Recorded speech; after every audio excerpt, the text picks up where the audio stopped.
Le tumulte des origines s'est enfin apaisé, laissant derrière lui une planète dont les frontières entre mer et terre sont désormais tracées par l'arbitrage du dragon céleste. Pourtant, ce monde naissant n'est encore qu'une juxtaposition de masse brute, un puzzle de plaques tectoniques dérivant sans but sur un manteau instable. Pour que la vie puisse un jour s'implanter, pour que des civilisations puissent s'ériger, il fallait un architecte capable de dompter la dérive des mondes et de stabiliser les fondations même de la croûte terrestre.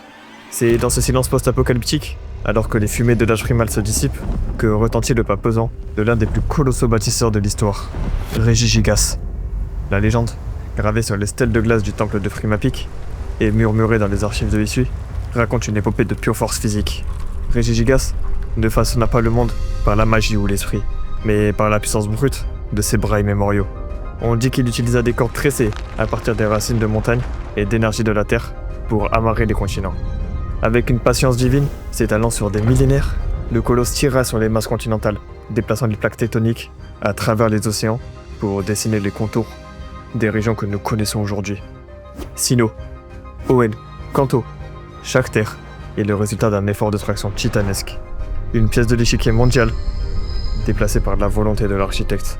Pour l'aider dans cette tâche, Régigigas forgea de ses propres mains des serviteurs à son image.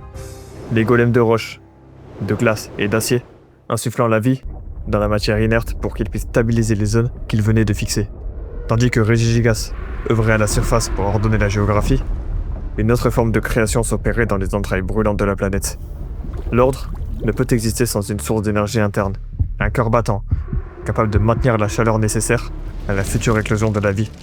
Au cœur du mont abrupt, là où les parois de la réalité frôlent le magma en fusion, apparut Itran. On raconte qu'il naquit à l'instant précis où les émanations de la création de l'espace et du temps se mêlèrent à la matière rocheuse incandescente.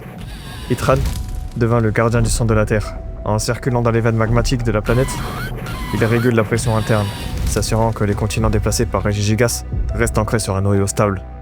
Sans Itran, pour canaliser la fureur souterraine, la croûte terrestre volerait en éclats sous la pression des gaz accumulés, transformant chaque montagne en une bombe à retardement.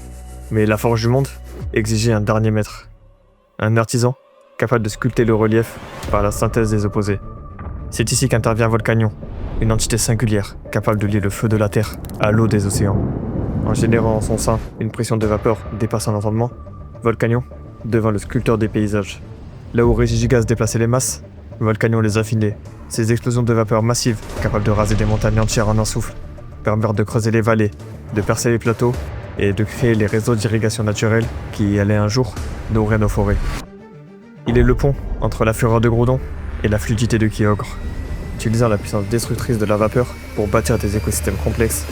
Les sources chaudes et les geysers qui parsèment nos régions sont les derniers souffles de cette activité créatrice. Les traces de la forge qui n'a jamais cessé de brûler. Ainsi fut achevé le façonnage des continents. Par la force de Régigigas, les terres furent unifiées et ancrées.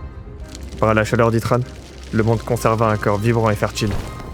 Par la pression de Volcanion, le relief fut sculpté pour accueillir la diversité. L'ordre physique de la planète était plus une soupe de chaos, mais une structure organisée, une forge où chaque métal et chaque pierre avait trouvé sa place. Mais une planète de roche et de magma aussi stable soit-elle, reste une coquille vide si elle n'est pas balayée par les vents et nourrie par les cieux.